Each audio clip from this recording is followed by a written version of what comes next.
Всем привет! У нас сегодня специальный гость, специальный обзор. Итак, у нас сегодня Юрий Ботя. Правильно сказал, да? Мы это вырежем. Известный по никнейму Lion King, Король Лев.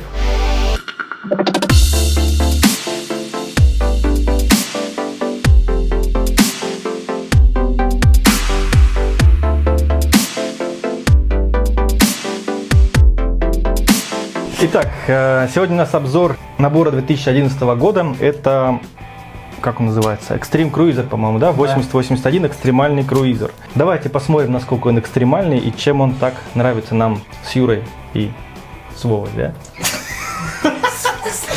Это ты вырежешь? Нет, я бы не вырезал. Многие из вас данный набор, наверное, не знают и не видели, потому как в России он официально не поставлялся. Подожди, я перебил. Вроде поставлялся. Поставлялся? Да. Ну, по серым схемам. Чем этот набор примечателен? Ну, начнем с того, что здесь порядка 600 деталей. 590 даже, наверное, да? 590 деталей, и это одна из немногих моделей гражданских автомобилей, именно гражданских лего-техников в среднем масштабе, то есть среднего уровня набор, и без каких-либо наворотов, типа там пикап там с эвакуатором или что-то еще. То есть обычный гражданский автомобиль. Модель является хорошей базой для различных модов, потому что она небольшая, здесь много пространства для внедрения электрики. Учитывая ее простую конструкцию, здесь несложно каким-то образом ее модифицировать, например, удлинить, там, либо колеса другие поставить и так далее. Хорошая демонстрация работы функций машины. Давайте сейчас передадим слово Юрию, что он скажет по этому набору. В смысле? Давай, одень себе куда-нибудь. Сейчас, подожди. Вова, слушай его, как будто ты Вове рассказываешь. Это не технарь, и ему нужно объяснить, что это такое. Вот он системщик, расскажи ему про технику. Типичная школа. Ну, запомнилась эта модель тем, что она, в принципе, очень простая в целом, но в то же время очень функциональная. У нее открываются двери, как и у всех, в принципе, моделей. Капот, где установлен двигатель, работающий четырехцилиндровый, V-образный. А также есть багажник, но минус в том, что он маленький, сама крышка. Вот. То есть высокая погрузочная высота. Да, что-то с ней не так. Но единственное, что мне немного не нравится в дизайне в целом, спереди фары, они как-то странно смотрят в разные стороны.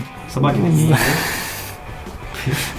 Как они? Поворачиваются колеса. Также спереди независимая подвеска, а сзади мост, работающий опять же. Да, подробно мы рассмотрим подвеску позже. Да. Также здесь есть салон, достаточно простой, но неплохой. Две сидушки, руль. Кстати, странно, что нет приборной доски, и могли бы ее сделать. Вот, собственно. Сейчас мы покажем вам, как это устроено. Значит, это у нас шасси, практически полностью разобранное. Как уже сказал наш друг Юрий, здесь у нас есть V-образный четырехцилиндровый двигатель. Двигатель подключен с помощью карданного вала к заднему мосту. Сразу хочется сказать, что это уже не внедорожник, то есть у нас привод только задний. Задний привод, да. То есть вот так вот мы вращаем задние колеса, и, как видите, работает мотор. Заднее колесо. Сзади у нас стоит дифференциал нового типа, один кардан, как вы видите. Вот таким образом устроена у нас трансмиссия двигателя. Переходим к подвеске. Передняя подвеска у нас независимая. Она у нас основана на рычагах старого типа независимой подвески без привода, которая берет свое начало еще с середины 90-х годов. Здесь у нас рычаги, ступица, короткая рейка. Вот. Особенность в том, что здесь всего один амортизатор. То есть он работает сразу на и левые, и правые колесо, левые и правые рычаги. Это упрощенная подвеска, хотя в принципе я не вижу причин, почему бы нельзя было воткнуть сюда еще один амортизатор. У нас был бы каждый амортизатор отдельный на каждое колесо, на каждый рычаг. Идем дальше. Задняя подвеска. Здесь у нас она уже имитирует неразрезной мост. При этом есть особенность, что амортизаторы закреплены так, что у них только одна, в каждой точке крепления одна степень свободы. Если мы сжимаем оба амортизатора, и левую и правую сторону, то у нас все нормально. Здесь геометрия не нарушается. Однако, если мы заставляем сжиматься только одно колесо, соответственно, у нас идет перекос. Конечно, за счет люфтов этого здесь не видно, это не мешает, но технически это, конечно, большой фейл. Вот. И еще один косяк здесь, на мой взгляд, это вот использование этой большой рамки 11 на 5. вот эти торчащие сзади части рамки, они очень портят как внешний вид, так и проходимость. Да? Опять же, это сделано ради упрощения. Да, опять же, это сделано ради упрощения, потому как с другой стороны эти торчащие детали используются для крепления моста к раме. Рулевая система у нас устроена тут просто. Спереди у нас есть короткая рулевая рейка. Кстати, таких рулевых реек сейчас не выпускают, но очень необычная. Она сразу имеет шаровые крепления. С одной стороны, это удобно, с другой стороны, мне кажется, это очень хлипкая рулевая система. Эти шары очень легко сломать. Хотя я лично не сталкивался.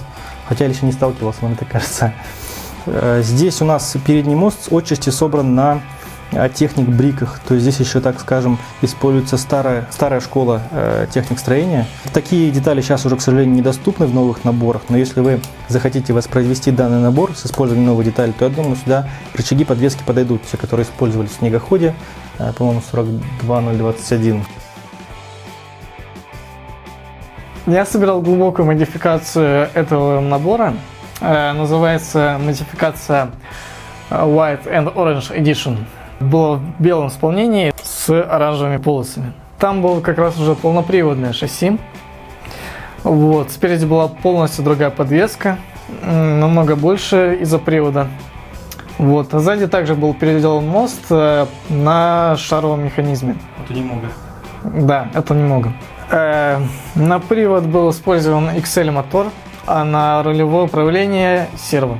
У меня тоже была модификация, которую я делал несколько лет назад. Это вот такой вот посаженный, низко спортивный, даже не знаю, внедорожником уже не назвать, это скорее какой-то трековый автомобиль. Причем было две версии с такими колесами низкопрофильными и колесами 62 мм от моего FG Cruiser. Значит, было две модификации, вот вы можете на картинках сейчас увидеть, картинки будут здесь на месте Юры. Вот. И здесь стоял у меня багги-мотор, один багги-мотор. Правда, минус был в том, что в то время не было ни S-бриков, ни бувизов, и один багги-мотор питался одним аккумулятором и через приемник второй версии. Ехала худо-бедно по гладкому полу, но при малейшем препятствии могла включиться защита. В общем-то, о дрифте речи, конечно, не было, но тем не менее гонять можно было по квартире достаточно быстро. Эта модель на самом деле наполовину разобранная, электрика давно уже здесь отсутствует. По сути, осталась только подвеска. Сзади здесь опять же шарнирный мост, о котором говорил Юра. У него это, скорее всего, было в другом виде все. У меня тут шарнирный мост, амортизаторы. Ход подвески достаточно маленький, небольшой. А спереди та же независимая подвеска, немножко модифицированная для меньшего клиренса. Еще советую посетить вам ресурс Кайла из Чикаго под именем Thirdwick. Там вы сможете найти подробные фотографии его моделей, в том числе моды на 8081. Если подытожить, в свое время это был хороший базовый набор для сборки автомобилей. Да, колеса внедорожные, но тем не менее подвеска полная была, хотя и всего 3 амортизатора. Рулевая система, поршневой двигатель, хоть и 4 цилиндра. Минимальный набор панелей, который позволял собирать кузов. На мой взгляд, несмотря на множество дырок, он достаточно здесь удачно сочетает панели, которые установлены практически во всех местах. Единственное, что зад, он какой-то больно угловатый, то есть вот эти вот углы задних крыльев, сам зад он очень плоский. В остальном нормально, очень хорошая модель. Внешне модель выглядит очень круто, однако когда начинаешь изучать внутренности, то понимаешь, что здесь не доработали, тут сэкономили, там упростили. И таких упрощений накапливается очень много. Она как бы говорит: не разбирай меня, хозяин. Тут доделать немножко, ты ж технарь, но я и не разобрал. Наверное, вот эта самая легкая незавершенность и есть секрет успеха этой модели. Где его купить? К сожалению, набор уже не производится, однако встречается в продаже как в новом невскрытом виде, так и БУ. Новый, скорее всего, будет чрезвычайно дорог, а вот БУ нужно быть внимательным, так как под видом оригинального лего набора могут продавать китайскую копию. И пользуясь случаем, предлагаю замутить конкурс на строительство кузовов. То есть в этот раз мы не будем строить никакие трансмиссии, моторы и так далее. Цель конкурса будет построить кузов. То есть, по сути, как кузовной дизайнер Крис Бенгл в мире лего. Поэтому подробности будут позже на нашей группе ВКонтакте. Поэтому следите за новостями и подписывайтесь на наш канал. По последним, скажем так, принятым традициям модели принято сравнивать с какими-то реальными вещами, баночками или фруктами, овощами. У нас есть такой банан, самый свежий, простите, не самый большой, но тем не менее для сравнения мы показываем вам, как выглядит модель, если банан. Задний привод. Все, пока.